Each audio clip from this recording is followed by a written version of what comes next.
Take a moment to study this portrait. Now, look at this one, and this one too. At first glance, these seem like ordinary individuals, people you wouldn't recognize on the street, unfamiliar faces, strangers to you. But they are not just strangers. These people belong to a family who some believe controls more than just their own wealth. They may control everything, including you. Yes, you. These are the Rothschilds, and according to conspiracy theorists, they are behind many global decisions. It is said that they pull the strings behind governments, economies, and even wars. The Rothschilds have built such a web of mystery, power, and intrigue that separating the truth from the myths is nearly impossible. But how did a modest Jewish family grow to become one of the most powerful and influential financial dynasties in the world? Let's dive into their fascinating history together. I'm Arthur, the chief editor of Pavel Gittleman's YouTube channel. While Pavel flies around the globe, meeting people and sharing experiences, we decided to create something new for you. Valuable content that uncovers the lives of great people, billionaires, visionaries, rock stars, dictators, and inventors. We'll share stories of people who have not only amassed fortunes, but have lived lives that inspire and astonish. The Rothschild story begins with Meyer Amschel Rothschild, born in the Jewish quarter of Frankfurt in the mid-15th century. He was the patriarch of the Rothschild dynasty and father to 10 children, 5 boys and 5 girls. Meyer didn't start out as a financial genius. He was a regular man studying basic banking. At the time, that didn't involve much more than simple mathematics and recognizing counterfeit coins by eye. Returning to Frankfurt, Meyer set up a modest shop where he bought and sold medals and coins. But life for Jews in Europe was incredibly challenging. Anti-Semitism was rife. Jews were forbidden from owning property, farming, holding official government positions, or even leaving their ghettos. Their movement was restricted,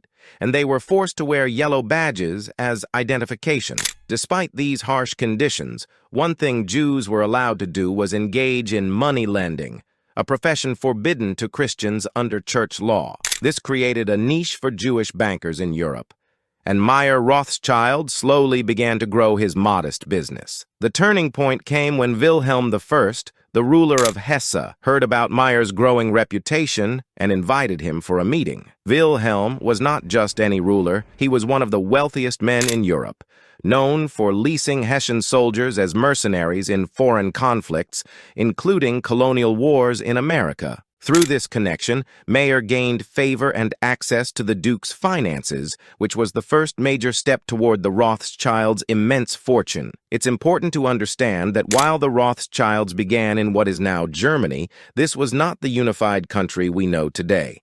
Germany, in Meyer's time, was a patchwork of semi-autonomous states. It was in one of these states, Hanover, where Meyer earned Wilhelm's trust. He presented Wilhelm with a rare coin collection that fascinated the Duke, securing his position at court as a trusted financial advisor. Meyer's understanding of money management was ahead of its time, and he started to apply modern financial thinking in a world still bound by old traditions. At court, Meyer Rothschild managed the Duke's finances, laying the foundation for the future empire. His 5 sons, Amschel, Solomon, Nathan, Kalman, and James, would later spread the family business across Europe with branches in major cities like London, Paris, Vienna, Naples, and Frankfurt. Meyer's instructions to his sons were clear. The family's wealth should remain in the male line, and the brothers were to work together for the common good, never borrowing money and always paying their bills promptly. As Meyer's business grew, so did the influence of the Rothschilds.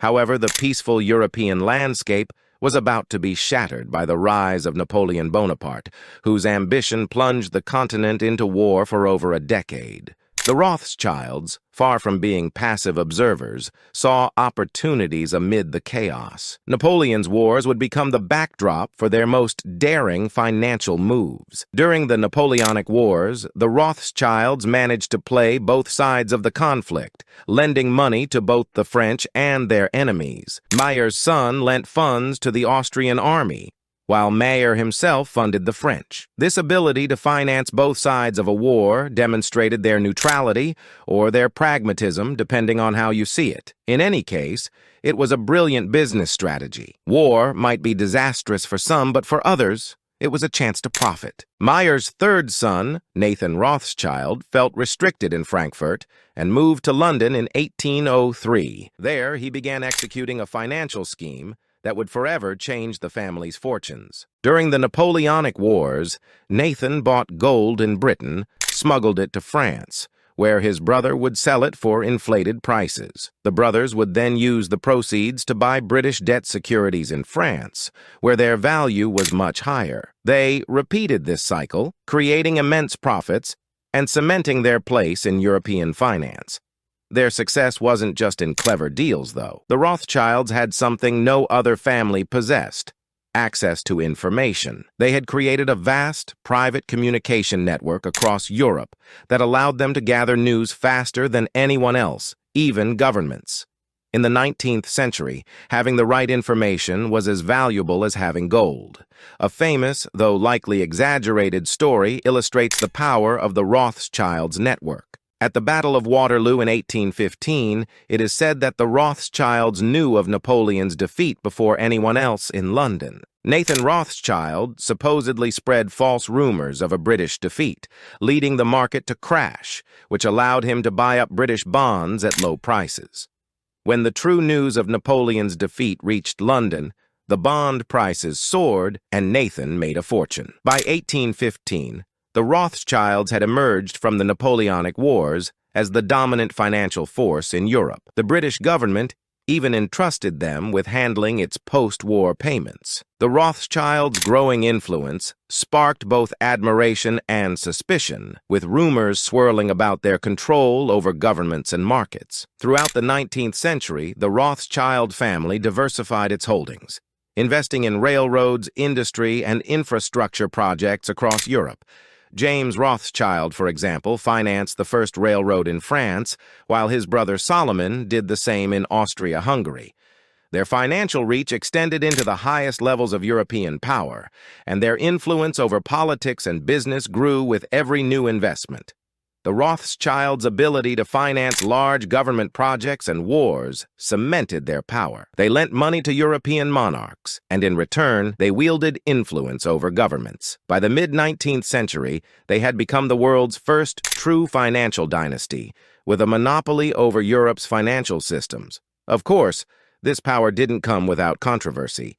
Conspiracy theorists began to claim that the Rothschilds were behind wars, revolutions, and economic instability, accusations that would follow them for centuries. The truth was more nuanced. While the Rothschilds undoubtedly profited from global events, there is no solid evidence to suggest that they deliberately caused wars. Rather, they were brilliant financiers who knew how to adapt to the changing tides of history. In the 20th century, the Rothschilds' influence waned somewhat, but their name remained synonymous with wealth and power. The rise of nation-states, central banks, and other financial institutions meant that their control over world finance became less centralized, but the family still held significant sway. Conspiracy theories about the Rothschilds have persisted into the modern era, with some believing they still pull the strings behind the scenes. Today, the Rothschild family continues to operate in the world of high finance,